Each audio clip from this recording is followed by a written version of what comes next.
Hey there, folks. Welcome to our cozy nook of tales and adventures.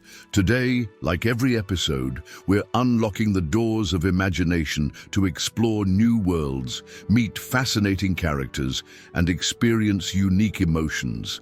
I promise to take you on an unforgettable journey through the power of words. So get comfy, grab your favorite drink, snuggle into that perfect spot, and get ready to lose yourself in a new story. Leave the outside world behind for a while and dive with me into the depths of storytelling. If you enjoy our content and want to support the channel, consider hitting the subscribe button and giving the video a thumbs up. Now, without further ado, let's dive into today's story. The mountains of fire loomed against the dawn sky like the spine of some ancient beast, their jagged peaks wreathed in perpetual crimson mist. Beneath them, nestled in the shadow of those forbidding heights, the village of Ironhearth clung to existence, a community of metalworkers whose forges had burned day and night for 1,000 years, their hammers ringing in harmony with the heartbeat of the sleeping giant within the mountain. At the smallest of these forges labored Hobbit, a figure whose stature belied his growing reputation.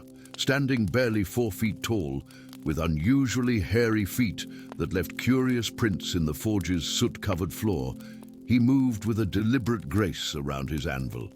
The villagers had long ago stopped questioning his peculiar appearance, for his hands held magic that none could deny. "Erdrit speaks to you again, doesn't it?" asked Master Yoren, watching as Hobbit's fingers traced patterns over a half-formed blade, his eyes distant and unfocused. "The metal, it sings secrets." Hobbit nodded, reluctant to voice the strange communion he shared with iron and steel. Since childhood, he had heard whispers from the metals he touched, memories of earth and fire, of the darkness of deep veins and the trauma of extraction. This gift had made him the most sought-after smith in Ironhearth despite his youth and size. But lately, the whispers had changed. There was fear in the metal, a tremble that resonated through every ingot and blade. Something was awakening within the mountain, or perhaps, more terrifyingly, something was failing to stay asleep. That night, as the forges of Ironhearth dimmed and the village settled into uneasy slumber, Hobbit's dreams carried him deep beneath the mountain. Through winding tunnels lit by crystals of impossible blue, past caverns vast enough to house entire kingdoms, he drifted until he reached a chamber of breathtaking majesty. There lay Azoriel, the crystal dragon of legend, not a creature of flesh and scale, but a being of living crystal whose translucent body contained galaxies of light. 1,000 years ago, according to the village elders' tales, Azoriel had settled into his great sleep after battling the shadow titans who threatened to consume the world.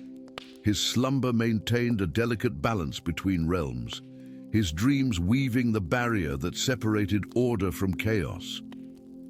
Now, as Hobbit's dream self approached, he saw the source of the metal's distress. The great crystals embedded throughout the cavern, anchors for Azoriel's magic, were darkening, hairline fractures spreading across their once perfect surfaces.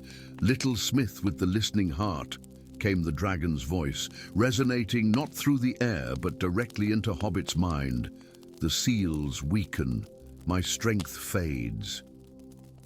You must come." Hobbit woke with a gasp, his bedsheets soaked with sweat despite the winter chill. On his palm glowed a perfect miniature of a dragon scale seared into his flesh like a brand, the mark of the chosen, the elders would call it, though chosen for what he dared not contemplate. The next morning, as Hobbit prepared for his journey, gathering simple supplies and his smith's tools, a shadow darkened his doorway. A man stood there, tall and grim, his face weathered by years and tragedy. A long scar ran from temple to jaw, and at his hip hung a sword whose metal screamed of dragon's blood when Hobbit's gift brushed against it. "You're going to the mountain's heart," the stranger said. his voice carrying the accent of the northern wastes. "To Azoriel," Hobbit stiffened. "Who asks?" "Ravek of Cindermere." The name hung in the air like a death knell. Cindermere, the city Azoriel had allegedly destroyed in his final battle before Slumber. "Dragon Hunter," he added unnecessarily, his hand resting on the hilt of his vengeful blade. "You seek to kill a being who saved our world," Hobbit said, surprise making him bold. Ravek's laugh held no humor. "Is that the tale they tell in Ironhearth? In the north, we know differently?" Azoriel was no savior, he was a destroyer who collapsed the veil between worlds, allowing the Shadow Titans through. My people were sacrificed to seal his mistake. Hobbit's hand moved unconsciously to cover the dragon mark. "Then why come to me?" "Because I've hunted dragons across 3 continents, little smith, and I know when one stirs.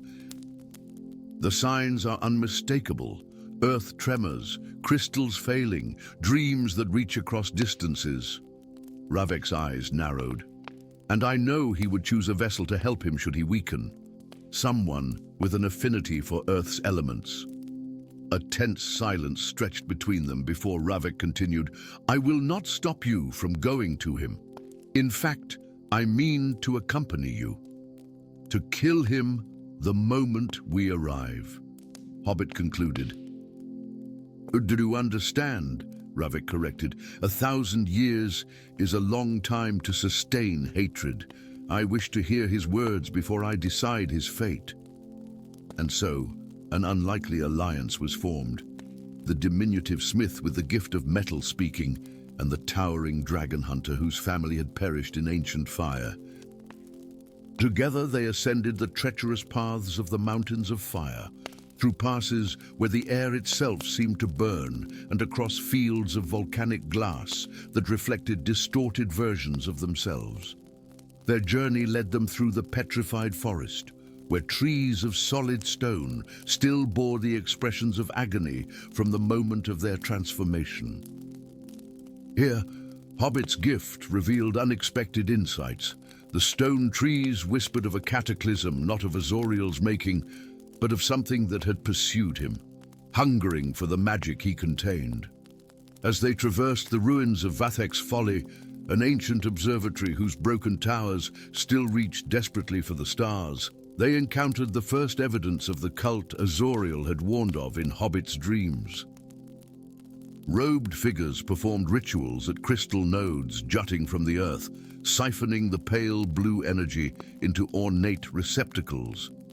"The disciples of the void," Ravek whispered, pulling Hobbit behind a fallen column, led by Archmage Vathek himself, a man who should have died centuries ago. They watched as the cultists completed their grim harvest, the crystal darkening as its energy was drained. With each extraction, a subtle tremor passed through the ground beneath their feet, as if the mountain itself were shuddering in pain. "They're killing him," Hobbit realized, the dragon mark on his palm pulsing in sympathy. "Piece by piece. Or freeing something he contains," Ravek countered, his expression troubled. "The legends of my people speak of Azoriel as a prison as much as a prisoner, a vessel containing something even the gods feared." For 7 days they journeyed deeper into the mountain, evading cult patrols and navigating passages that seemed to shift and change when unobserved. The dragon mark on Hobbit's palm grew brighter with each step, illuminating their way through chambers where natural law surrendered to older, stranger principles. They passed through the Hall of Inverted Gravity, where they walked on ceilings and water flowed upward in defiance of nature. They crossed the Bridge of Whispers, where echoes of conversations from throughout time converged in a maddening cacophony. Each trial tested not just their physical endurance, but the strength of their unlikely bond. On the 8th day, as they approached the final descent to the dragon's chamber, they encountered Vathek himself, not the decrepit ancient they expected, but a figure of terrible beauty, his form rejuvenated by the stolen dragon energy. Surrounding him were a dozen disciples, their eyes glowing with the same unsettling blue light as the crystals they had harvested.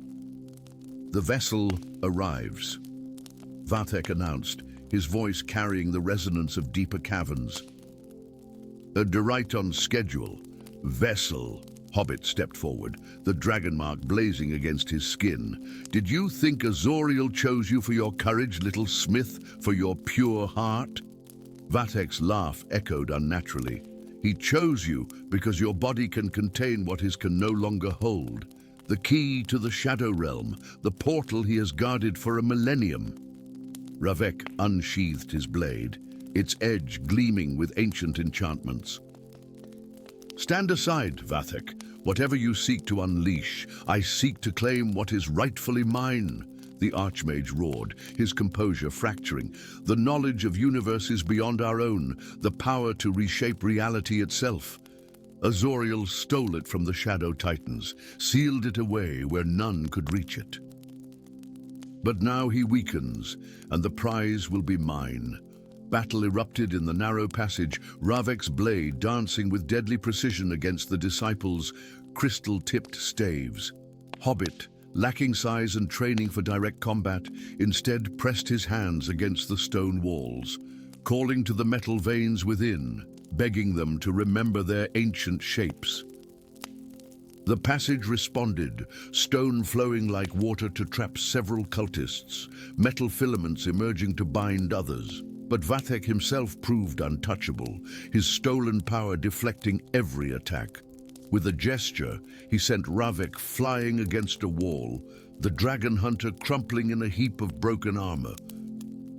"And done now, little vessel," Vathek said, turning to Hobbit with hands glowing with terrible power. "Shall we proceed to your destiny?" Hobbit ran, not away from the chamber, but toward it, the dragon mark pulling him forward with undeniable force. Behind him, Vathek pursued, hurling bolts of energy that scarred the ancient stone. Ahead, the passage opened into the vast cathedral-like space from his dreams. Azoriel lay as Hobbit had seen him, a creature of living crystal whose body spanned the breadth of the enormous cavern. But where once he had shimmered with internal light, now large sections of his form had darkened, the galaxies within extinguished one by one. At the dragon's heart, visible through his translucent chest, pulsed a sphere of absolute darkness, a void that seemed to consume light rather than merely block it. With each pulse, the fractures in Azoriel's body spread further. "You came!" The dragon's voice resonated within Hobbit's mind, weaker than before. But so did he. Vathek entered the chamber, his eyes fixed not on the magnificent dragon, but on the void at its center. "The nexus," he breathed, "the crossing point between all realities." "What happens if you take it?" Hobbit asked, already suspecting the answer.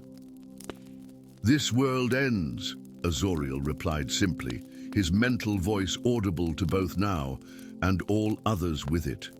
What Vathek sees as a tool is a wound in reality itself, a tear that would widen uncontrollably without a guardian to contain it. Vathek laughed. "Lies from a dying god." "The Nexus is power, power to remake existence as I see fit." "Then why hasn't Azoriel used it himself?" came Ravek's voice as the dragon hunter limped into the chamber, bloodied but unbowed.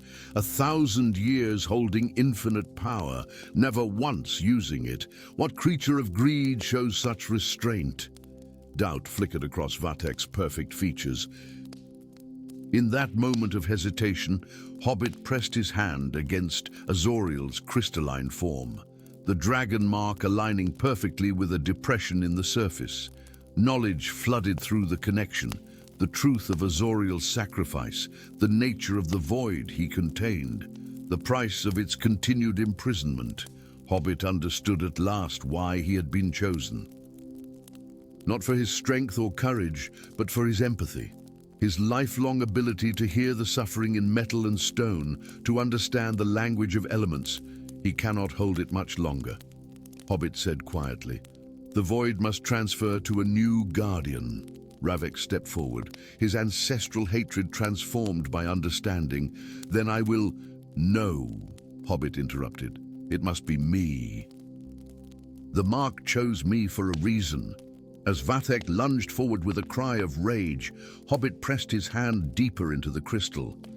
Azoriel's form began to dissolve, particles of light swirling around the central void. The dragon was dying, his millennium of service ending at last. The void hung suspended for one heart-stopping moment before flowing like liquid night into the dragon mark on Hobbit's palm. Pain beyond imagining tore through him as reality itself pressed against the boundaries of flesh and bone. When his vision cleared, Vathek was gone. Whether destroyed or merely banished, Hobbit couldn't tell. Ravek knelt beside him, wonder and grief mingling on his scarred face. "What happens now, little guardian?" the dragon hunter asked. Hobbit looked down at his hand, where the dragon mark had transformed into a perfect miniature void, a tiny universe of darkness contained within the boundaries of his skin. The weight of worlds pressed against his consciousness, yet somehow seemed bearable. "And now," he said, rising to his feet with new purpose, "we find somewhere very quiet, where I can learn to dream as dragons do."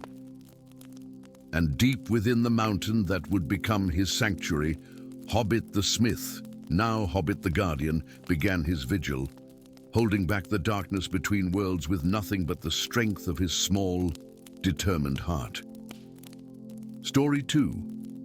The dark mist crept through the village of Willowvale like a living thing, its tendrils slithering between cottages and curling around ancient oaks with predatory intent.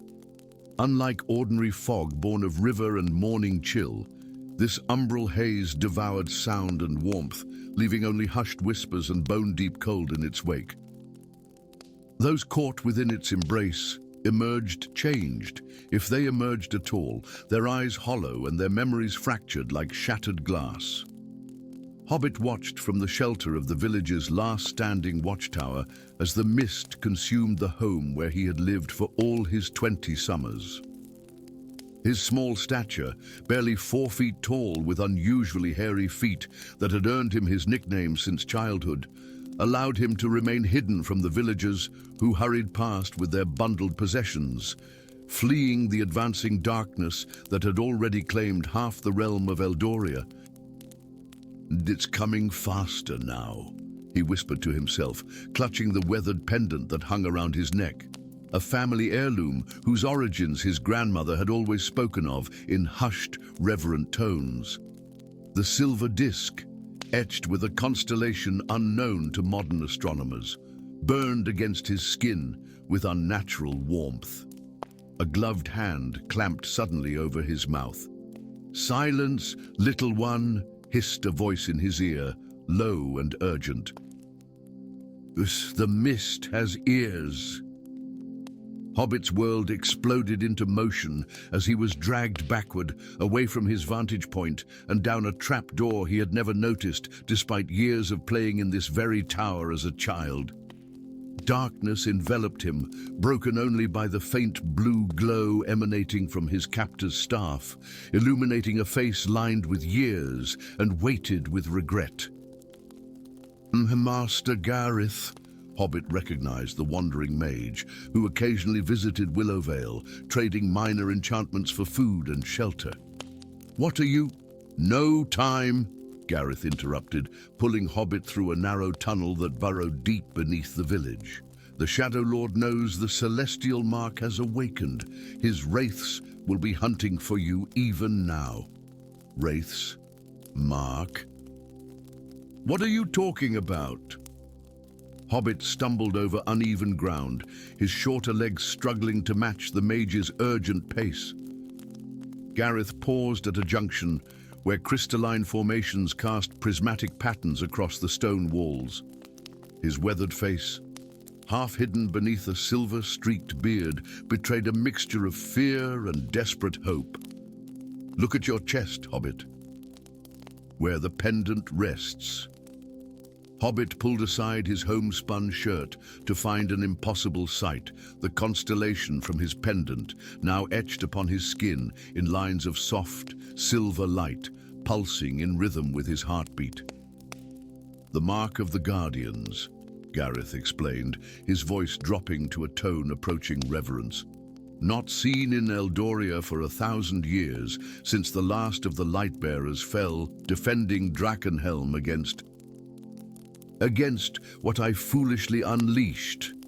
The tunnel widened into a small chamber dominated by an ancient map table, its surface depicting Eldoria in meticulous detail. More disturbing than the craftsmanship was the animated darkness spreading across its northwestern regions, the kingdom of Drakenhelm, once jewel of the realm, now entirely consumed by the same mist that crept toward Willow Vale. "And I was court mage there," Gareth continued, gesturing toward the obscured region with a trembling hand. "Trusted advisor to King Valamir, keeper of the royal archives. In my arrogance, I discovered and broke a seal placed upon an ancient artifact, the Nightwell, believing its power could elevate Drakenhelm above all kingdoms." Hobbit traced the edge of the advancing darkness on the map, and instead it released this mist. Not just mist. Shadow given form, hunger given purpose. Gareth's eyes clouded with memory. It consumed the king first, transforming him into the being now called the Shadow Lord.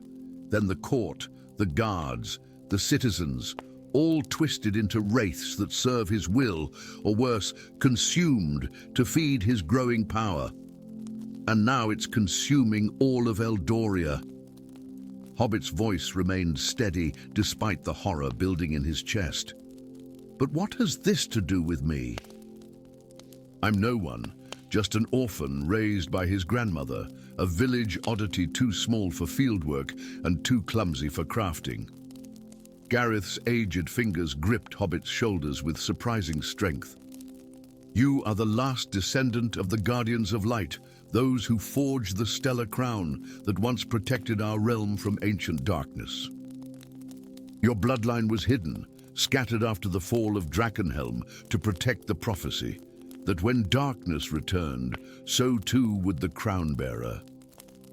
The mage reached into his robes and withdrew a shard of crystal that glowed with inner starlight. This fragment of the crown survived the fall. 3 others exist, hidden throughout Eldoria. United, they can banish the darkness, but only in the hands of one who bears the celestial mark. Hobbit stared at the fragment, watching how its light seemed to reach toward the mark on his chest, like a living thing seeking reunion. The weight of destiny pressed against his shoulders, heavier than any burden he had ever imagined. "I'm not a hero," he whispered. "I can't save a kingdom. No one believes themselves a hero until circumstances force their hand." The ghost of a smile crossed Gareth's face. "I have spent centuries seeking atonement for my mistake, watching kingdoms fall while searching for the prophesied bearer. Now finally, as my life fades, you appear." Before Hobbit could respond, a crystalline chime echoed through the chamber, a warning. The map table's enchantment showed shadow wraiths converging on Willow Vale's watchtower, their elongated forms flowing like liquid darkness through streets Hobbit had walked all his life. "We must go," Gareth urged, gathering scrolls and tucking the crown fragment into a velvet pouch.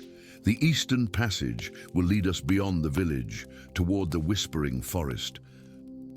From there, we journey to the ruins of Astralholm, where the second fragment lies hidden." The Whispering Forest lived up to its name, the ancient trees exchanging secrets in rustling voices just beyond mortal comprehension. 3 days into their journey, with Willow Vale now fallen to the mist behind them, Hobbit had begun to adjust to the rhythm of life as a fugitive, sleeping in brief intervals, subsisting on foraged food, and absorbing Gareth's rushed lessons on the history Hobbit had never known was his birthright. The Guardians of Light were not merely protectors, Gareth explained, as they rested beside a crystalline stream whose waters flowed with gentle luminescence. They were keepers of balance, ensuring that neither light nor darkness gained ascendancy over the other. Then why fight the Shadow Lord at all? Hobbit asked, his small fingers tracing the mark on his chest that had grown brighter with each passing day. If balance is the goal, because what emerged from Drakenhelm is not true darkness, but corruption, an imbalance that devours rather than complements. Gareth's expression hardened. The Shadow Lord seeks not coexistence but consumption. A twig snapped somewhere beyond their small clearing, silencing the forest's whispers.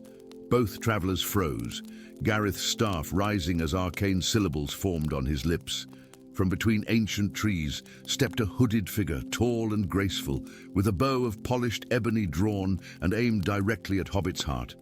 "Lower your magic, old man," commanded a voice like cold silk. "Or your young charge joins my collection of shadows." Gareth's face drained of color. "Lyra, is it truly you?"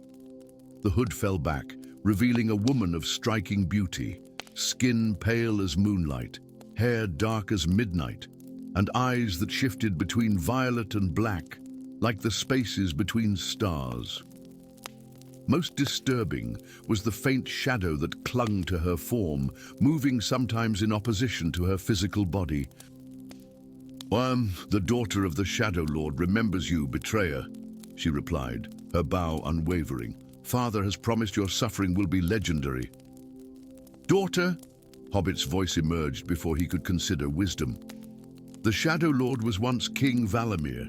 That would make you Princess Lyra of Drakenhelm," she finished, her gaze shifting to the small figure with newfound interest.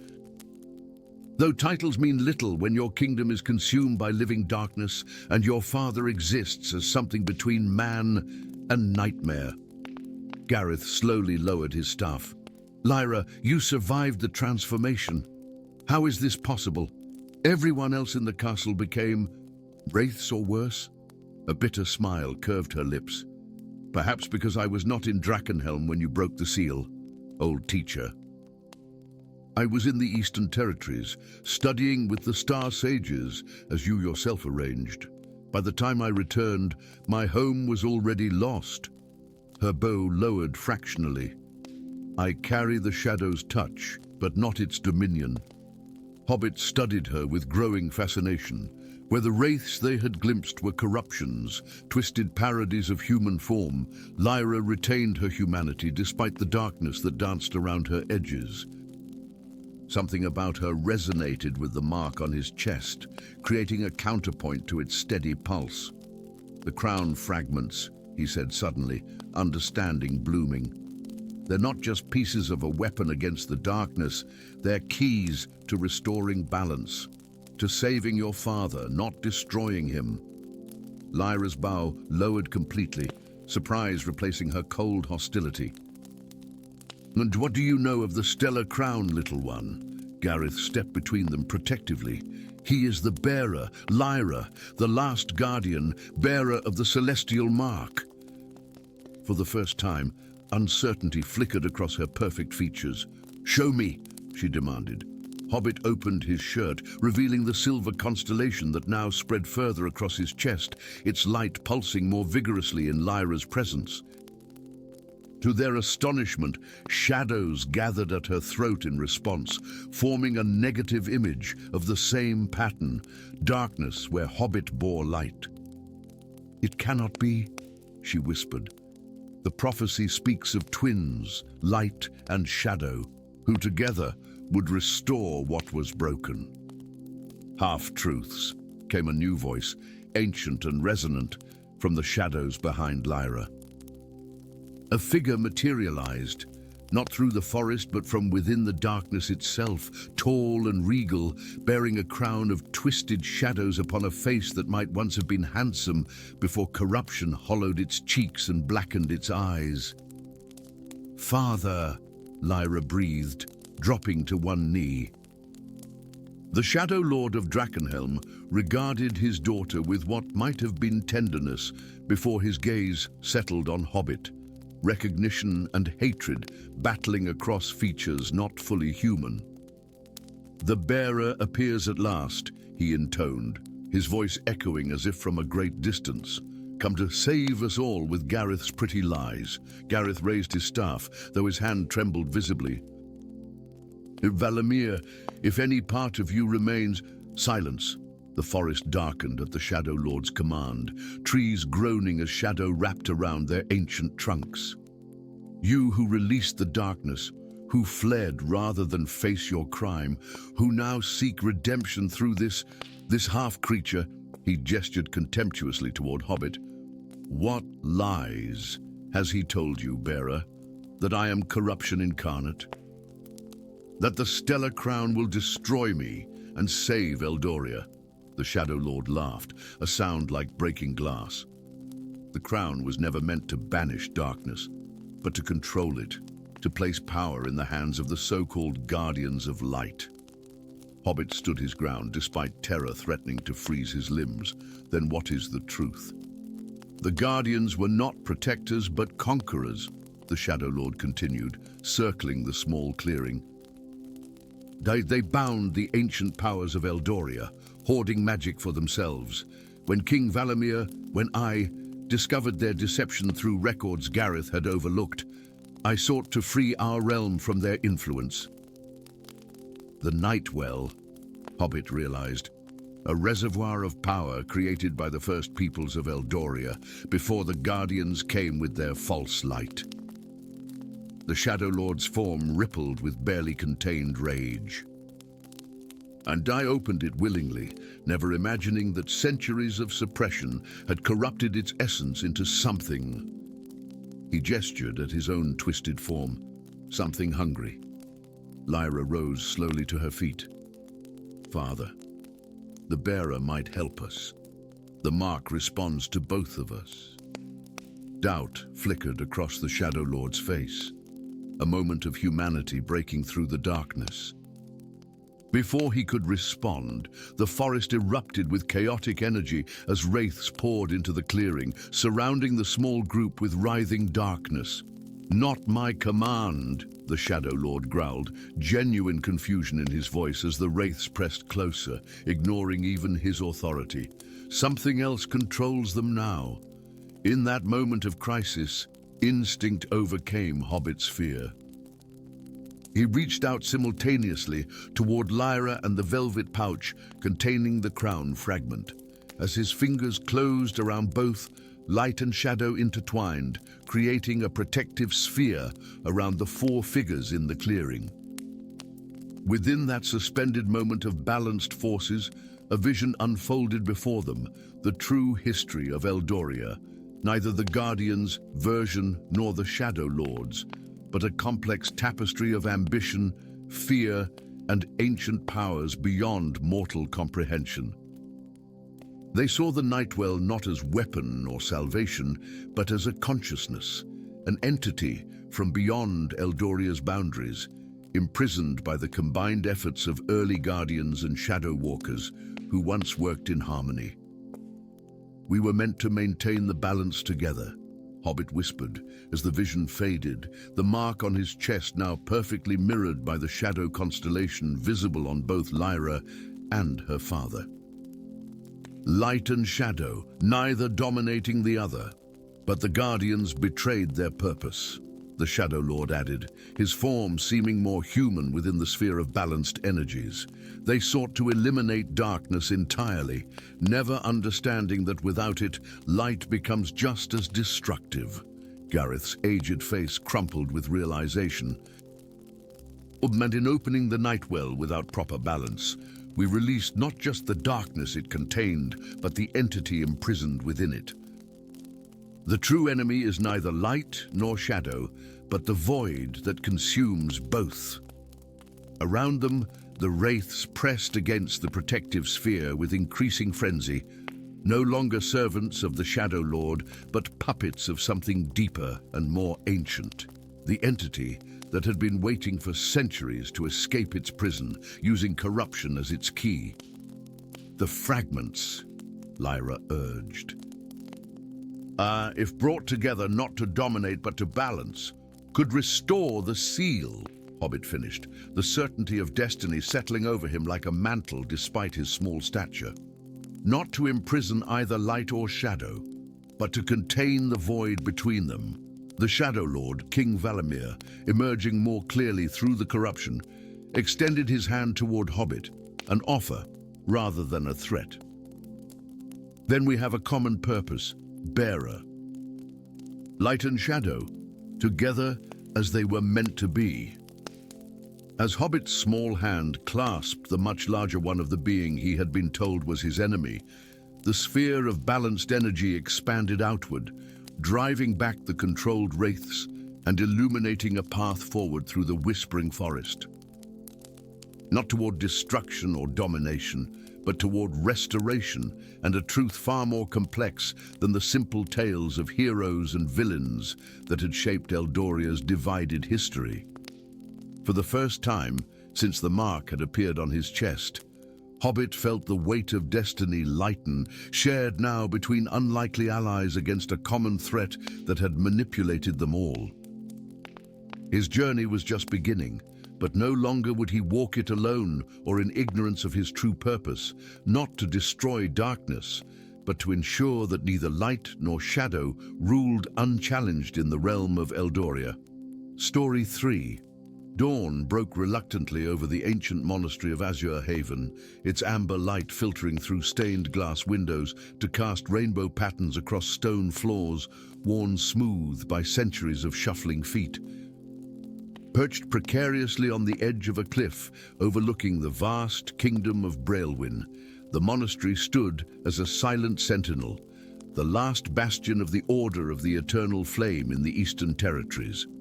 Within its hallowed halls, a small figure moved with practiced stealth between towers of ancient tomes. Hobbit, with his diminutive stature and unusually hairy feet, had always been an outlier among the monks. Where others stood tall and regal in their crimson robes, he appeared almost childlike, earning him both gentle mockery and protective fondness from his brothers. Yet it was this very quality, his ability to pass unnoticed, that made him the monastery's most effective keeper of secrets. And Azure Haven harbored the greatest secret of all. Brother Thaddeus, the monastery's ancient keeper, had summoned Hobbit before sunrise, his voice trembling with urgency. "The wards have been breached," he whispered, bony fingers clutching Hobbit's sleeve. "The Brotherhood has found us at last." Now, as Hobbit slipped into the hidden chamber beneath the meditation hall, his heart hammered against his ribs. The air grew warmer with each step down the winding staircase until beads of sweat trickled down his temples. At the bottom, a circular room opened before him, its ceiling adorned with a mosaic depicting the creation of the world.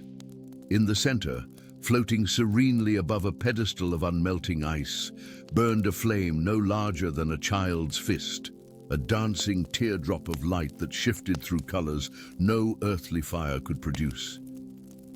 The primordial flame, source of all magical fire in the world, preserver of balance, kept hidden for centuries from those who would exploit its power. Hobbit approached reverently, as he had done countless times before during his duties as assistant to the keeper. But today was different. Today he came not to tend the flame, but to take it. "I'm sorry, Brother Thaddeus," he murmured, producing a crystal lantern from beneath his robes. "And I still believe there must be another way." The old monk's instructions echoed in his mind. "Should the Brotherhood find us, the flame must not fall into their hands. Take it to the Temple of Origins in the ethereal mountains. Only there can its true purpose be fulfilled." As Hobbit carefully transferred the flame to the lantern, a tremendous blast shook the monastery above. Dust and small fragments of stone rained from the ceiling. The Brotherhood of the Whispering Wind had begun their assault, their wind mages harnessing the power of the tempest to break through the ancient wards.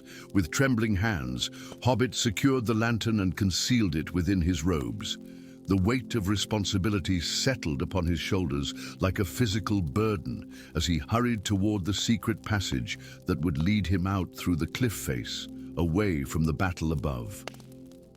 The narrow tunnel smelled of moss and ancient stone, barely wide enough for a full-size man to navigate comfortably. For Hobbit, however, it proved a perfect fit, as if the founders of Azure Haven had foreseen that their greatest treasure would one day be carried to safety by the smallest among them. As he emerged onto a narrow ledge overlooking the vast forests of Brelwyn, Hobbit heard the dying screams of his brothers echoing from the monastery. Tears streamed down his face, yet he dared not turn back. The flame pulsed gently against his chest, as if offering comfort in its alien way. "I will not fail you," he promised to both the flame and his fallen brothers before beginning his treacherous descent down the cliff face. 7 days later, Hobbit crouched beneath the tangled roots of an ancient tree in the Whisperwood, listening intently to the sounds of pursuit.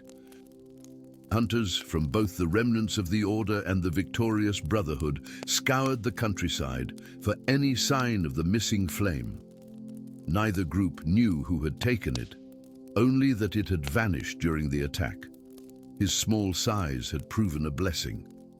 He traveled through underbrush too dense for larger folk, slept in hollow logs and tree holes, and passed beneath the notice of patrols searching for a more imposing figure. Still, exhaustion had begun to take its toll, and the Whisperwood was known for its dangers beyond mortal hunters. As darkness fell, strange lights appeared between distant trees, not the torches of searchers, but the ghostly illumination of will-o'-wisps, said to be fragments of ancient forest spirits luring travelers to their doom. The flame inside his lantern flickered agitatedly, as if sensing kindred magical entities nearby. Hobbit had just decided to risk moving through the darkness when a cold blade pressed against his throat. "Don't move, little firekeeper," a soft voice hissed in his ear. "I've tracked you for 3 days, and I'm not in a patient mood." The blade withdrew slightly, allowing Hobbit to turn and face his captor. She was tall and lithe, clad in the grey-blue leathers of the Brotherhood's elite assassins. A silver emblem in the shape of a swirling wind adorned her chest, and her dark hair was pulled back in a severe braid. But it was her eyes that captured Hobbit's attention, violet and haunted, with dark circles suggesting many sleepless nights. "Nissa Wind Whisper," Hobbit breathed, recognizing the Brotherhood's most feared hunter from descriptions in the monastery's intelligence reports. A flicker of surprise crossed her face. "You know me, yet I don't know you. Strange that one so small would be entrusted with something so valuable. Often the most precious things are carried in the smallest vessels," Hobbit replied, summoning bravery from some hidden reserve. Unexpectedly, Nissa's lips curved in a smile. "Well said, little one." The smile vanished as quickly as it had appeared, but sentiment won't save you or the flame. "I should take you back to the Brotherhood elders now. Yet you hesitate," Hobbit observed. "Why?" Nissa's violet eyes darted to the shadows between trees, as if expecting eavesdroppers. "Because I've seen what happens if I do," she whispered. 3 nights ago, as I began tracking you, I experienced a vision. The first in my life. I saw the flame in the hands of Elder Vortex, and I saw what he intends to do with it." She shuddered. The world burned, little monk. Not just your order or my brotherhood, but everything." Hobbit studied her face, searching for deception and finding only fear. An emotion he suspected came rarely to this formidable woman. "Help me reach the Temple of Origins," he proposed. "See for yourself what truth lies there. If your vision proves false, You can always complete your mission afterward.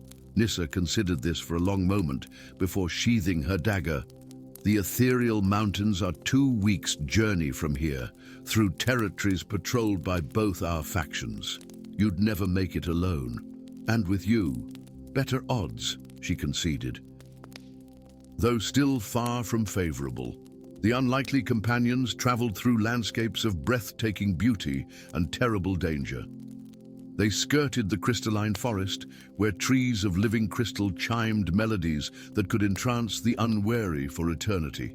They navigated the mist marshes, where phantoms of those who had perished there reached with insubstantial hands for the warmth of the flame. Throughout their journey, they encountered evidence of a kingdom torn apart by centuries of conflict, villages burned by Order zealots, towns whose inhabitants had been driven mad by Brotherhood wind magic gone awry. The common folk suffered while the 2 factions fought their endless war over principles neither side fully remembered. It was in the ruins of an ancient library, seeking shelter from a storm of unnatural intensity, that they discovered the first clue to the truth. While Nissa kept watch, Hobbit explored the crumbling remains of what had once been one of Braelwyn's greatest repositories of knowledge.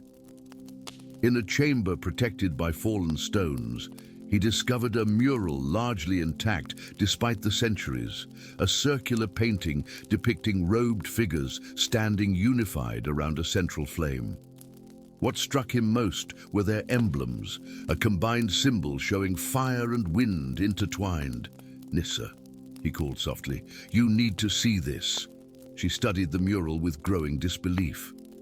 "They were one order," she whispered. "Under the order of elemental harmony." That discovery was merely the beginning. As they continued their journey toward the ethereal mountains, they unearthed more fragments of the truth. Scrolls preserved in abandoned watchtowers, inscriptions carved into ancient boundary stones, oral traditions kept alive by isolated communities who remembered the time before the Great Schism. The story emerged piece by piece, a unified order of mages who had once maintained balance between elemental forces, a charismatic leader named Maelus, who had sought to harness the primordial flame for personal power.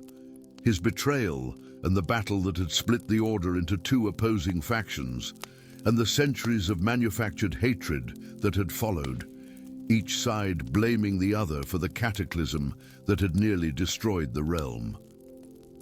"Everything I was taught was a lie," Nissa said bitterly one evening as they made camp in the foothills of the ethereal mountains.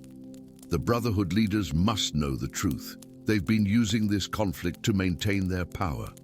"As have the masters of my order," Hobbit acknowledged. "We're no better."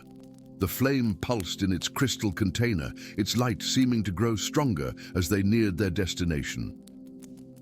The Temple of Origins clung to the highest peak of the ethereal mountains, a structure of impossible beauty that seemed to exist partly in another realm. Its spires, crafted from a pearlescent material neither stone nor crystal, pierced the clouds themselves. Ancient magic thrummed through its foundations, so powerful that even Hobbit, with his limited sensitivity to such things, could feel it resonating in his bones. No guards protected this sacred place, none were needed. The treacherous climb and the temple's own protections had kept it safe for millennia. As they approached the massive doors inscribed with symbols of all elemental forces in perfect balance, Hobbit felt the flame grow almost unbearably hot against his chest. "It wants to be here," he murmured. "It's been waiting." The doors opened at their approach, silent despite their enormous size. Within, a vast circular chamber awaited, its domed ceiling depicting the cosmos in meticulous detail. At its center stood an altar with a depression that perfectly matched the shape of Hobbit's crystal lantern. As they ventured inside, the air grew heavy with anticipation. Hobbit felt as if the temple itself were holding its breath. "We're not alone," Nissa warned, her hand moving to her dagger. From the shadows emerged a figure so ancient it barely seemed human, skin like parchment stretched over bones, eyes milky with cataracts, yet somehow all-seeing. "The flame returns at last," the figure intoned, its voice neither male nor female, but something outside such distinctions, and with it, the chosen bearer and the wind-born guardian. The prophecy fulfills itself. "Who are you?" Hobbit asked, clutching the lantern protectively. "I am the last keeper, bound to this temple until the flames return." The ancient being gestured toward the altar. "Come, bearer, it is time to decide the fate of all." With hesitant steps, Hobbit approached the altar. The keeper explained what neither the Order nor the Brotherhood had remembered, that the primordial flame was never meant to be hidden away or used as a weapon, but to serve as the linchpin of elemental balance. Every century, it required renewal through a ritual of unification that would harmonize the world's magical forces. "But there is risk," the keeper warned. "The ritual may consume the flame entirely, leaving the world without its power until a new primordial spark can be born from the cosmos, a process that may take millennia." "And if the ritual isn't performed?" Nissa asked. The keeper's expression grew grave. "Then the imbalance continues to grow. The elemental forces war against each other with increasing violence, and the Ancient One who feeds on such discord will finally gain enough strength to break its chains." "The God of Chaos," Hobbit whispered, remembering the warnings in the monastery's oldest texts. As if summoned by his words, the temple shuddered. Far below, something massive stirred in depths none had explored for ages. "It senses the flame's presence," the keeper said urgently. "You must decide now, bearer, renewal or preservation, balance or power. The choice, as it has always been, is yours, alone to make." Hobbit looked at the flame that had been his constant companion through weeks of danger and discovery. Its multicolored light played across his features as he contemplated a world without its magic. No more fire mages bringing warmth in winter, no healing flames to cauterize wounds or cleanse sickness. Yet he also imagined a world freed from the weaponization of that same power, a world where the descendants of the once unified order might remember their common purpose. With steady hands that belied his inner turmoil, Hobbit placed the crystal lantern on the altar and looked to Nissa, the enemy who had become his ally, perhaps even his friend. "Whatever happens," he said softly, "remember the truth we discovered.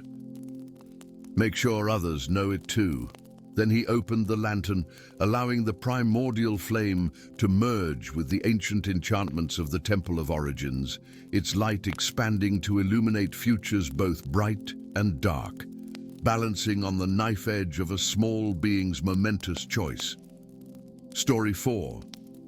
High above the mundane world, where the air grows thin and the clouds become solid enough to bear weight, float the majestic isles of Celestis. Not earthbound islands, but massive landmasses suspended in the eternal azure, their undersides trailing wisps of luminescent mist like the jellyfish of ancient seas. Great cities of silver spires and crystalline domes crown these floating realms, connected by bridges of woven light and traversed by ships that sail the currents of the sky. It was on the smallest of these vessels that Hobbit clung to consciousness. Blood trickled from a gash above his brow, mingling with the rain that lashed the splintered deck of what remained of the Zephyr's Promise. The ship, once the swiftest scout in Admiral Thorne's Imperial Armada, now existed as mere kindling scattered across a forgotten corner of the Nimbus Reefs. Lightning illuminated the wreckage in harsh bursts, revealing bodies of crewmates who had not survived the Admiral's betrayal. "Never trust a man who shares your blood but not your dreams," Hobbit's father had once warned. How bitter those words tasted now. Rolling onto his back, Hobbit stared up at the storm-racked sky.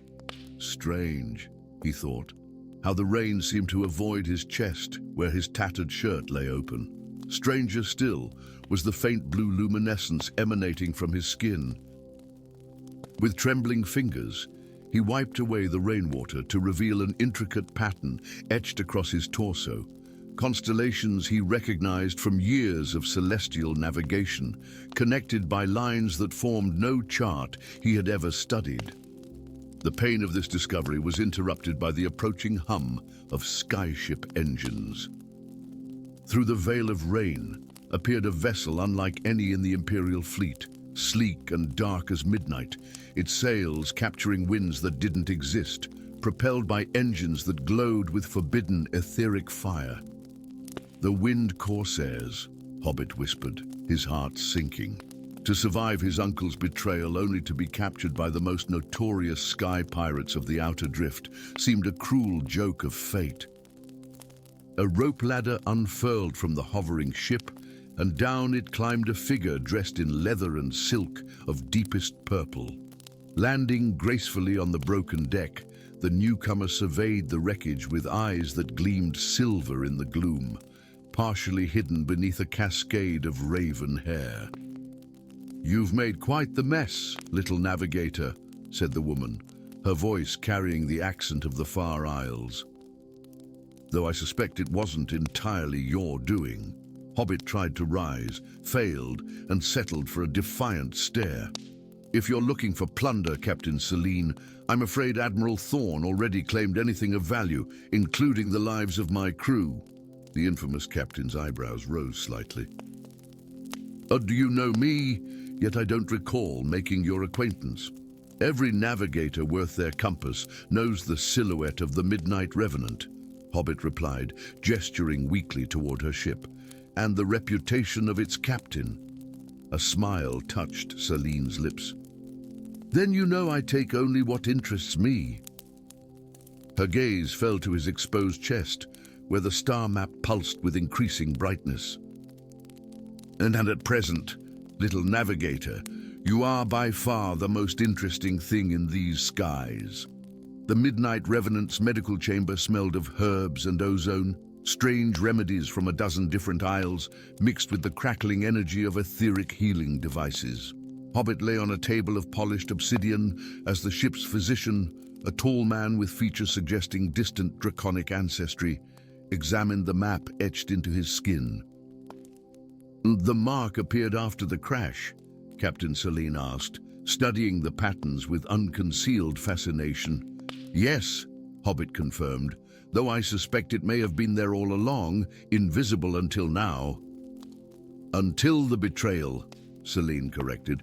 "Blood awakens old magic, especially blood spilled by kin."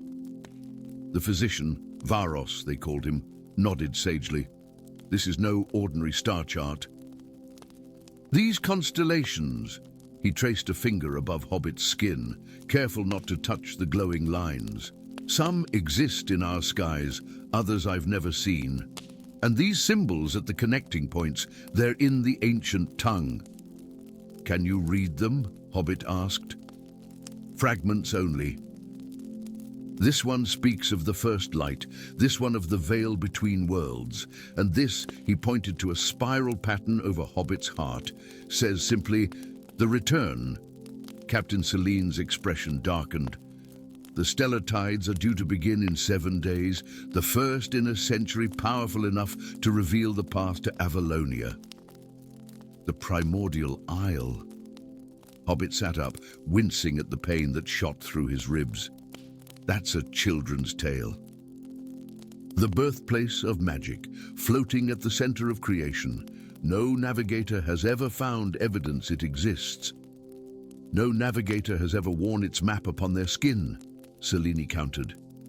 "Tell me, little navigator, what did your uncle hope to gain by eliminating his most talented scout? What secret did he fear you might discover?" Before Hobbit could answer, alarms blared throughout the ship. The intercom crackled with the first mate's urgent voice. "Imperial vessels approaching from the east, Captain, bearing the Admiral's insignia." Selene's eyes met Hobbit's. It seems your uncle isn't finished with you yet." The next 5 days passed in a blur of narrow escapes and desperate maneuvers as the Midnight Revenant evaded Admiral Thorne's pursuing fleet. They dove through the treacherous mist chasms where vision failed and only instinct could guide a pilot's hand. They skimmed the edges of the Thunder Plains where perpetual storms raged and lightning creatures danced between clouds solid enough to walk upon. Throughout their flight, Hobbit's map grew brighter, pulsing in rhythm with his heartbeat. New lines appeared, connecting stars in patterns that shifted with each passing hour. And with each new configuration, Hobbit felt knowledge pour into his mind. Ancient navigational techniques, wind-calling words, the secret names of stars forgotten by all but the oldest of sky leviathans. On the 6th day, they faced their greatest challenge yet. The Midnight Revenant had taken shelter in the hollow heart of a dormant cloud whale, a massive creature the size of a small isle that drifted with the highest currents.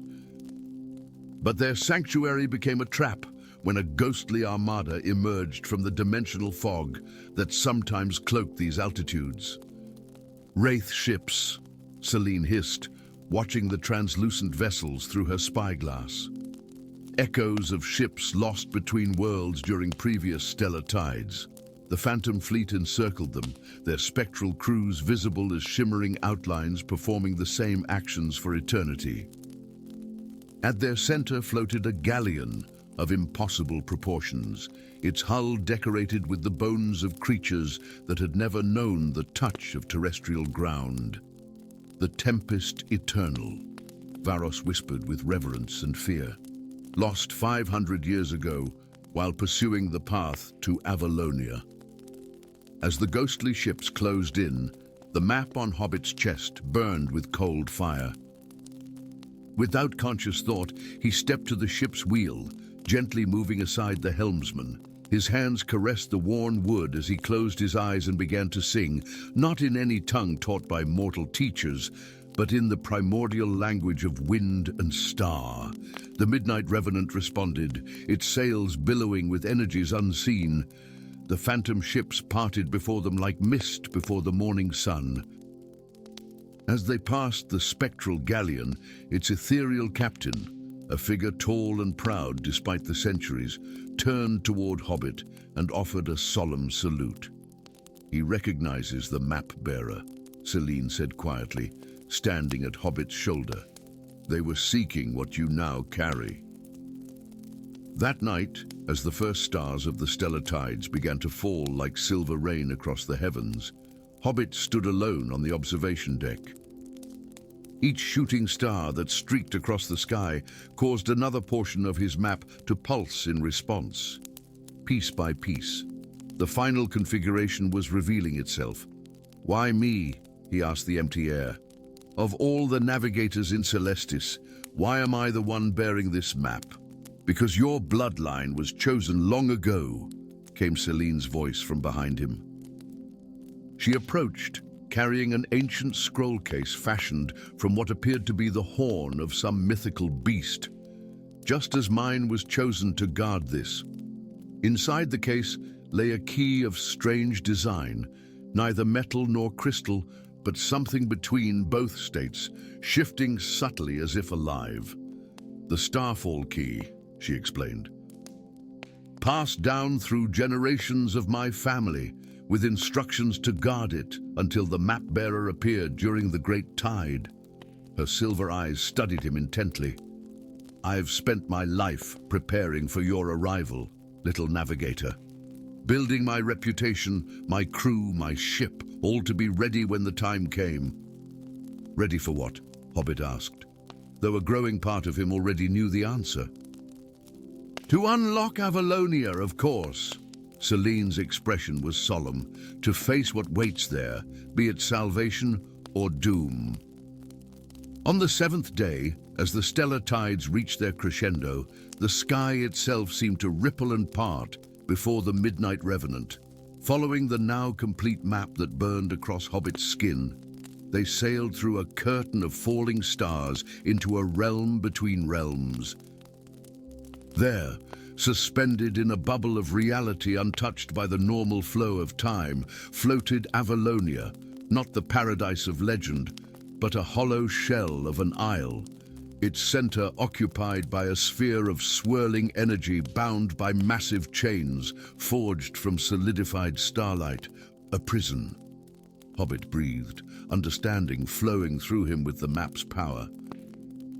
Not the birthplace of magic, but its cage. As they approached the chained sphere, Admiral Thorne's flagship emerged from another tear in reality. Having followed their trail through determination and the blood connection that linked uncle and nephew, the entity must remain bound. Thorne's voice boomed across the void between ships. The map was never meant to be activated. Our family swore to keep it dormant, to prevent this very moment. But even as his uncle's words reached him, Hobbit felt the key in his hand, placed there by Selene, and knew what must be done. The map had chosen him not to find this place, but to make a choice no other could make.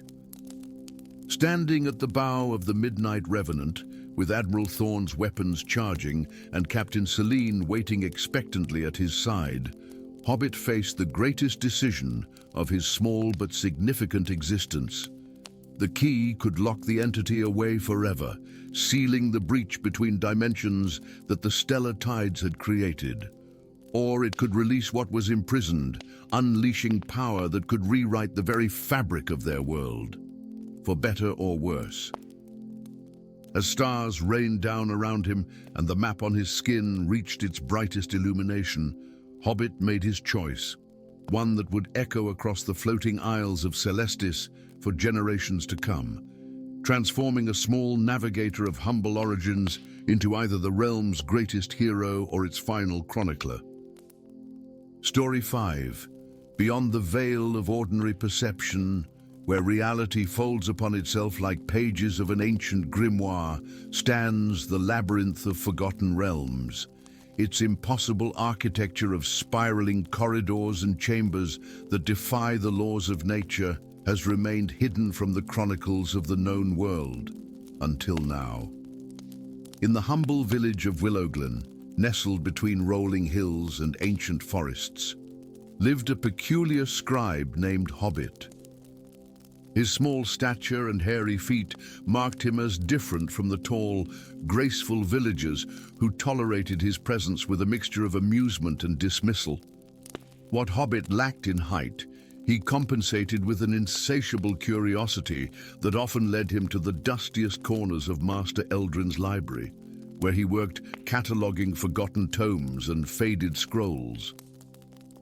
On the eve of the autumn equinox, as crimson leaves spiraled down from the great oak trees and shadows lengthened across cobblestone streets, Hobbit discovered a volume unlike any he had ever encountered.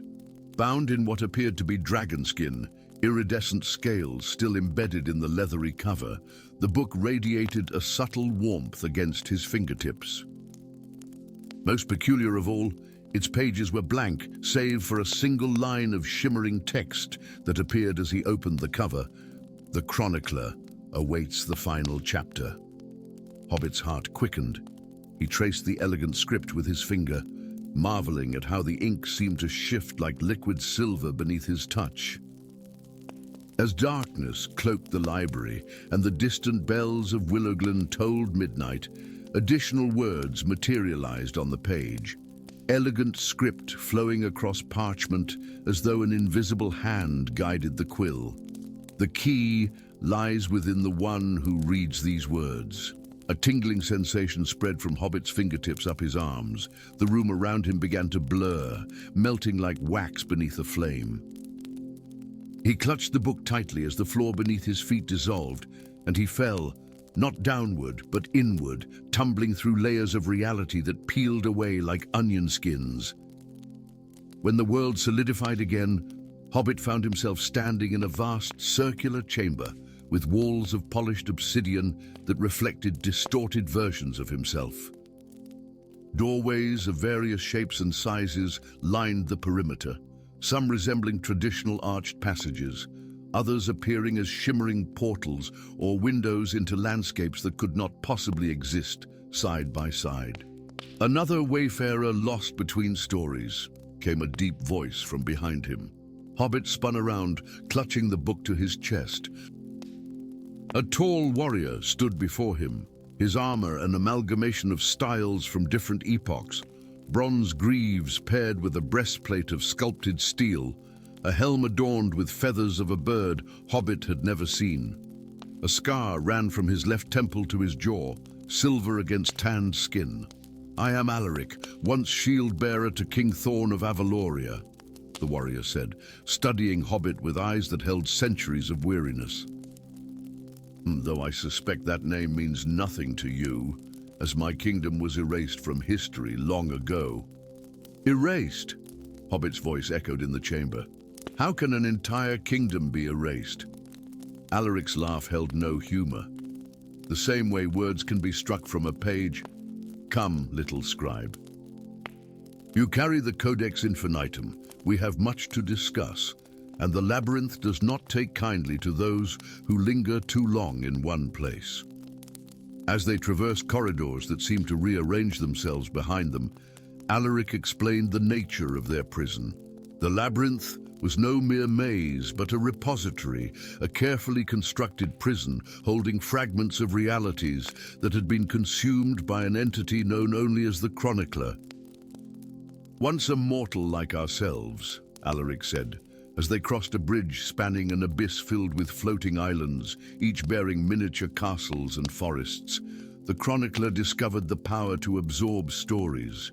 Not merely tales told around hearths, but entire realities. Each world devoured expanded his library and his power. "And this book?" Hobbit asked, the tome in his hands feeling suddenly heavier. "The Codex Infinitum is his masterwork, a book that writes reality rather than merely recording it." Alaric's gaze darkened. "I have walked these halls for what seems like centuries, seeking an escape. You are the first to arrive carrying the Codex itself." Their path led them to a garden where crystal trees bore fruit of precious gems, their branches tinkling like wind chimes in a breeze that carried whispers of conversations long past. Here they rested, drinking from a spring whose waters tasted of memories, some sweet, others bitter. "The Guardians will have sensed the Codex by now," Alaric warned, unsheathing a sword whose blade shifted between steel, bronze, and obsidian as it caught the light. "Be prepared." As if summoned by his words, the air before them rippled.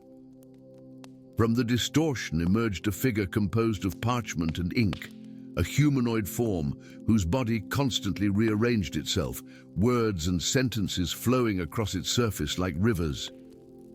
"Interloper," it hissed, its voice a rustling of pages.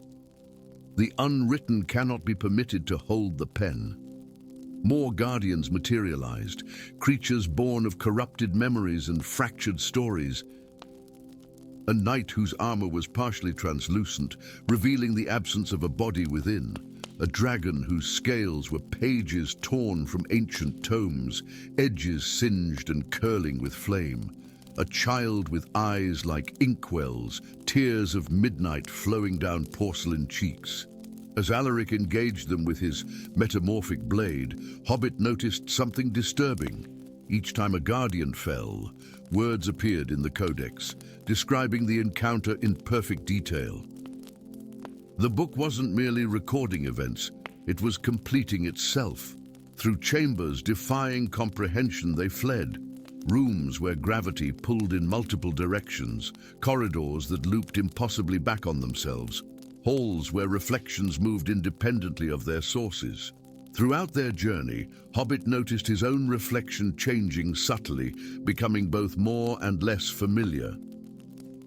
"The heart of the labyrinth lies ahead," Alaric said, as they approached a massive door inscribed with symbols from 1,000 dead languages. "No one has ever returned from what lies beyond." The warrior's hand rested on Hobbit's shoulder. "Whatever you discover, remember this. In a realm where reality is malleable, the stories we choose to believe shape what we become.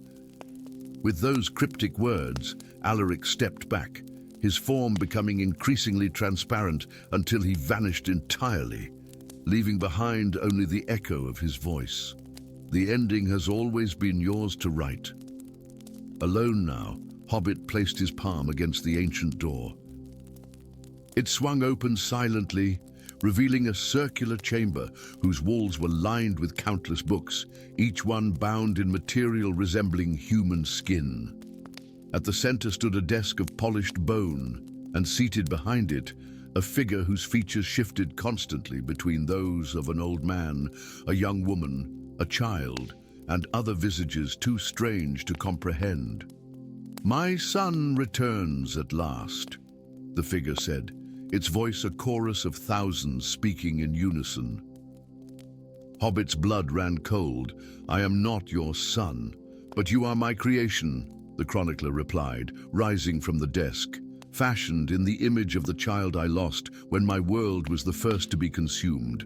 Every step of your journey was written long before you took it, from your life in Willowglen to your discovery of the Codex." The chronicler gestured to the walls. "Who'd all these worlds, all these stories, consumed to fuel my attempt to recreate what was lost, and now the circle is complete. You will take my place, becoming the new chronicler, while I finally rest." Hobbit looked down at the codex in his hands. The blank pages were now filled, his entire life story recorded in minute detail, leading inexorably to this moment of choice. "What if I refuse?" he asked, though he already suspected the answer. "We then all these realities, including your own, collapse. The story ends." The chronicler's smile was both terrible and sad. "There is no escape from the narrative I have crafted." But as Hobbit stared at the final page of the Codex, he noticed something curious. It remained blank, awaiting the conclusion. Perhaps there was truth in Alaric's parting words after all.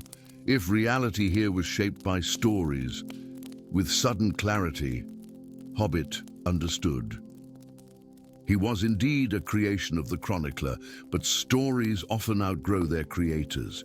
With trembling hands, he removed the quill resting beside the codex and dipped it in the inkwell of liquid starlight.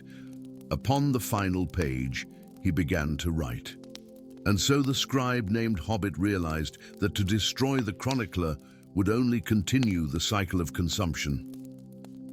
Instead, he wrote a new ending, one where the labyrinth of forgotten realms became a bridge rather than a prison, connecting all the fragmented worlds once more.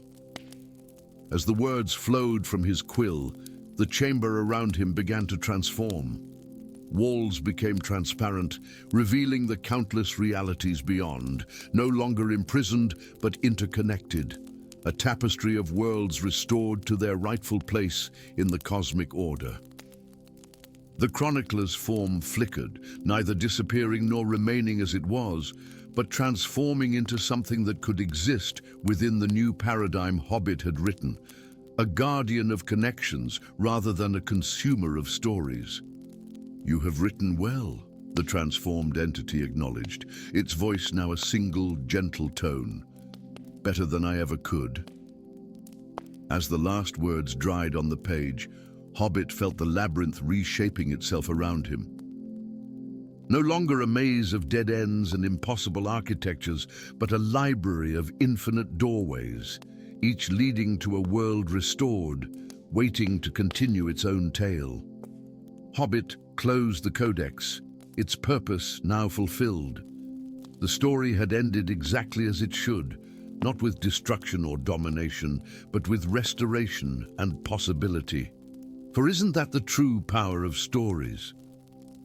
Not to imprison reality within their pages, but to unlock doors to worlds we might otherwise never know. And somewhere in the distance, beyond the boundaries of what had once been the labyrinth, Hobbit could have sworn he heard Alaric's voice once more. Every good story has an ending. But the best ones leave room for a new beginning. Story 6. The moonlight spilled through the stained glass windows of the ancient citadel, casting prismatic shadows across the marble floor of the Chamber of Echoes. It was here, in the heart of the Order of the Singing Blades, that Hobbit crouched behind the grand pedestal, his small frame hidden by the flowing velvet curtains. His heart hammered against his chest as he watched the unthinkable unfold before his eyes. Grandmaster Valorian, whose wisdom had guided the Order for centuries, lay crumpled on the floor, crimson pooling beneath his silver-white robes. Above him stood a figure draped in shadows, holding aloft the most sacred relic of the Order, Requiem, the first blade. "At last," whispered Prince Drave, his handsome face illuminated by the sword's ethereal blue glow. "Power worthy of a true king." Hobbit's breath caught in his throat. As the smallest apprentice of the Order, often ridiculed for his diminutive stature and deemed too frail to wield even the lightest of the legendary blades, he had been assigned the humblest of duties, polishing the ceremonial shields in the chamber after hours. Now, that mundane task had made him the sole witness to an act of sacrilege that would shake the Seven Kingdoms. As Prince Drave strode toward the exit, the Grand Master's fingers twitched. Hobbit's eyes widened as the dying man beckoned weakly. The moment Drave's footsteps faded, Hobbit scurried to his master's side. "Hobbit!" Valorian wheezed, blood speckling his beard. "Listen carefully. Requiem is not what the legends claim." The old man clutched Hobbit's sleeve with surprising strength. "Each cut it makes in battle tears, not just flesh, but the fabric of fate itself. The veil between worlds grows thin with every strike." Valorian pressed something cold into Hobbit's palm, a small key crafted from iridescent metal. "Find the other blades, find their true wielders. My choice of you is no accident, little one. Sometimes the smallest hands can rewrite the grandest destinies." The Grand Master's eyes glazed over, his final breath escaping in a whisper that seemed to echo through the chamber. "Beware the stellar conjunction." Dawn had not yet broken when the accusation came. The Order's elite guards, the Silver Cloaks, pounded on the door of Hobbit's modest quarters. "Apprentice Hobbit," boomed Commander Vrost. "You are charged with the murder of Grandmaster Valorian and the theft of the sacred blade, Requiem." Hobbit clutched the mysterious key, his mind racing. Who would believe him, the smallest, weakest apprentice, over the kingdom's beloved prince? With the agility that came from years of dodging bullies in the training yards, he slipped through the window, disappearing into the waking city of Lumenshade. The spires of the ancient capital gleamed like spears of light as Hobbit navigated the labyrinthine streets, keeping to the shadows. The key burned in his pocket, its purpose unknown, but its importance undeniable. His only hope lay in the cryptic final words of his master. As he rounded a corner near the city gates, a strong hand clamped over his mouth, dragging him into a darkened alley. "Quiet, little one," a gruff voice whispered. "The Silver Cloaks are at every gate!" Hobbit struggled against his captor until the man turned him around. The face that greeted him was weathered and scarred, with eyes that had seen too much. "I am Thorn," said the man, releasing his grip, "former captain of Prince Drave's personal guard. And I know you didn't kill Valorian. How could you possibly? Because I saw what Drave did after he took the sword." Thorn's voice dropped lower. "I watched him slice the air itself, creating a tear through which something emerged, something that shouldn't exist in our world. And then he made a pact with it. The mountain pass of Shire loomed before them, its jagged peaks disappearing into swirling mists. 3 days had passed since their escape from Lumenshade, and Hobbit's legs ached from the relentless pace Thorn had set. "And the key," Thorn said, pointing to the object Hobbit now wore on a leather cord around his neck.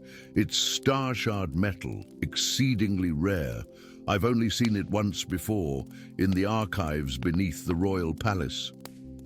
Hobbit ran his thumb over the key's intricate engravings. The Grand Master said to find the other blades and their wielders, the 7 singing blades. Thorn nodded. They'd separated after the Great Discord, when their combined power nearly tore the realm asunder. Only Requiem remained with the Order, as it was deemed too dangerous to be hidden elsewhere. But where do we start looking? Thorn's scarred face broke into a grim smile. The key will show us. That Starshard's nature. It resonates with its kin. And each of the 7 blades has a Starshard core.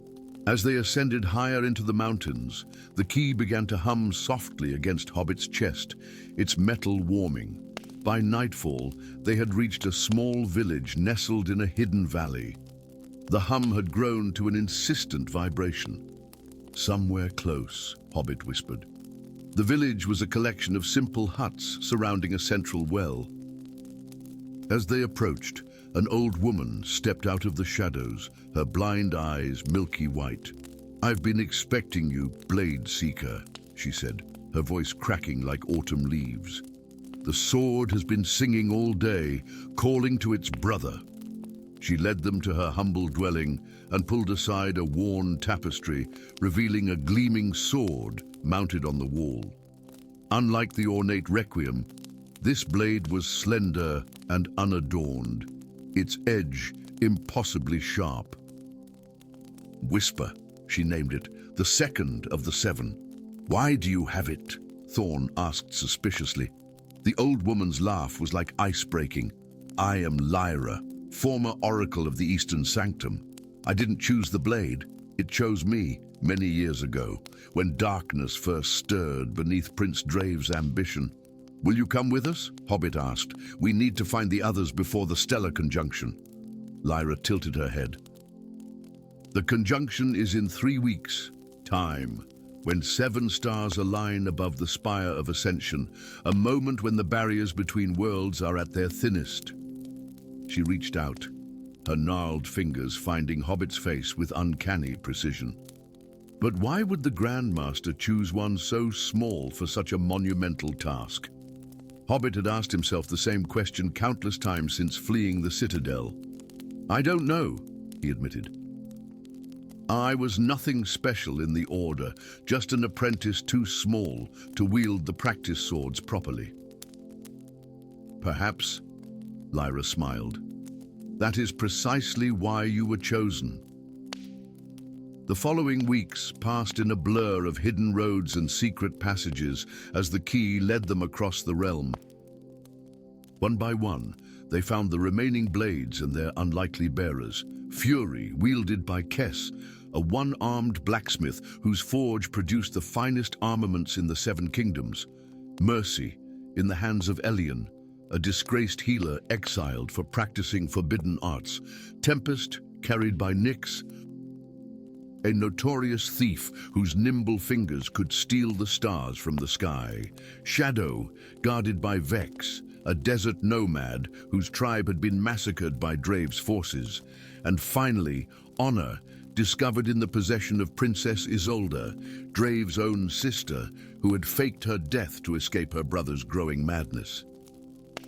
Each wielder was as unexpected as the last, overlooked, outcast, or forgotten by the powers that ruled the realm, and each had been chosen by their blade through circumstances that seemed, in retrospect, guided by an unseen hand.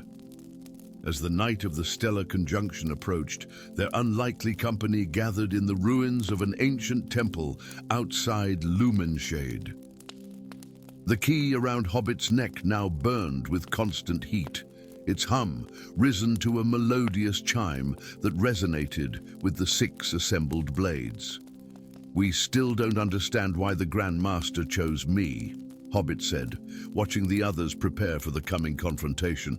"I'm the only one without a blade." "Perhaps," Princess Isolde said thoughtfully, "that was intentional. Drave would never see you as a threat." "That's it," Thorn exclaimed. The Grand Master knew that the prince would be watching for powerful warriors, notorious rogues, or royal rivals.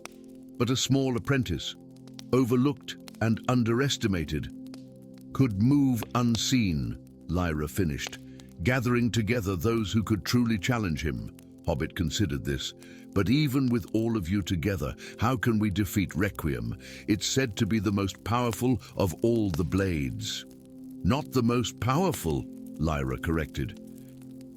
The first, the one from which all others were forged. But the blades were never meant to fight each other. They were created to sing together.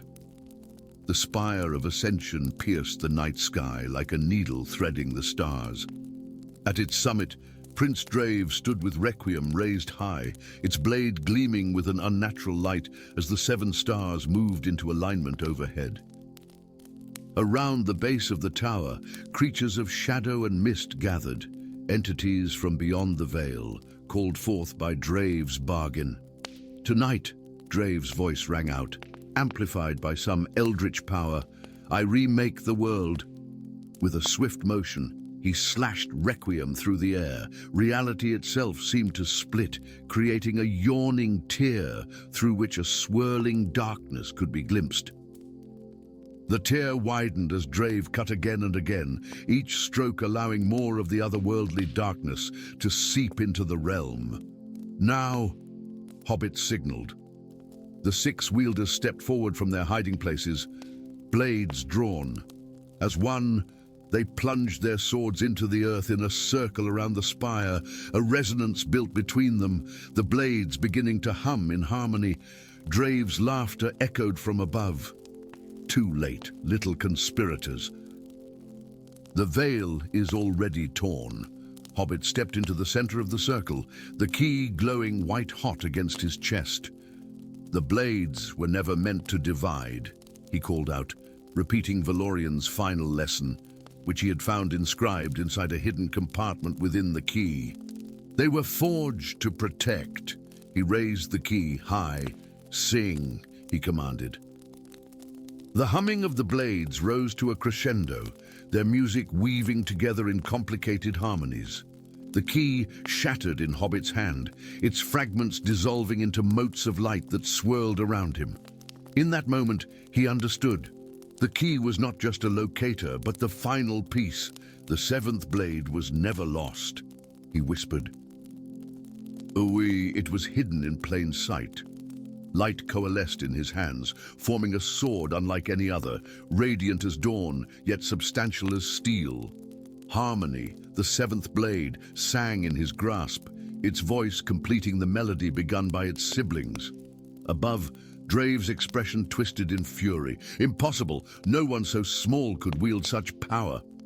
But as the conjunction reached its apex, Hobbit raised harmony overhead. The combined song of the 7 blades rippled outward in visible waves of sound and light, mending the tears in reality, driving back the darkness that had begun to pour through. Drave screamed in defiance, slashing wildly with Requiem, but the sword no longer responded to his commands. Instead, it sang with its kin, its music merging with theirs in a harmony that had not been heard since the dawn of the realm. The prince's borrowed power dissolved like morning mist, and he fell to his knees, Requiem clattering from his grasp. The creatures from beyond scattered, driven back by the Song of the 7. As dawn broke over Lumenshade, Hobbit stood with harmony shimmering in his hand, surrounded by the other wielders. For the first time in his life, he felt neither small nor insignificant. The Grand Master had chosen well, not despite Hobbit's stature, but because of it. Sometimes the smallest hands truly can rewrite the grandest destinies. In the Chamber of Echoes, 7 pedestals now stand in a circle, each bearing one of the singing blades. And if you listen carefully during the quiet hours, when moonlight once again spills through the stained glass windows, you might hear them singing together, a melody of protection, not division, watched over by the smallest knight commander the Order has ever known.